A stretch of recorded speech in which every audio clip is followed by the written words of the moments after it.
Good evening friends. তো দেখো আমরা সুইজারল্যান্ড চলে গেছি হাসতে হাসতে। আমার ছোটোবেলার স্বপ্ন যে সুইজারল্যান্ড ঘুরবো, এত সুন্দর জায়গা দেখবো, টিভিতে দেখতাম। তো ভগবান আমার ইচ্ছে পূরণ করে দিয়েছে, টাচউড। তো এখানটায় আমরা নেমে গেছি ইন্টারলেকেন হয়ে। তো আমরা ইয়াংফ্রাও যাব। তো ইয়াংফ্রাও যাওয়ার জন্য কেবল নিব। আমি যে একটু ভিডিওটা বানিয়ে নিই।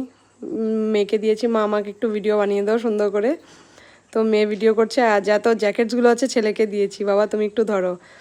দেখো কি সুন্দর জলগুলো যাচ্ছে। আমি যে এখানটা আমাকে একটু ভিডিও বানিয়ে দাও। তো ইচ্ছা করছে তো ওই জায়গাগুলোকে ভালো করে হেঁটে হেঁটে এক্সপ্লোর করতে, কিন্তু পারবো না। টাইম একটা লিমিট করা আছে, এত টাইমের মধ্যে হতে লাগবে, কেবল ধরতে লাগবে। এই তো কেবল করে উঠে গেলাম। ওই দেখো নিচে নামছে আরও কেবল, মানে ওদের হয়ে গেছে। তো আমরা এখন যাচ্ছি ইয়াংফ্রাওতে। তো এর জন্য এখন দেখবে উপরের পাহাড়গুলো পুরো ওই দেখো উপরেরগুলো পুরো বরফ দিয়ে ঢাকা। যত উপরে উঠবো পুরো বরফ থাকবে। আমি যে ভিডিও করেছি, ভিডিওতে শুধু সাদাই এসছে, আর কিচ্ছু আসেনি, সাদা কালারের পিকচার।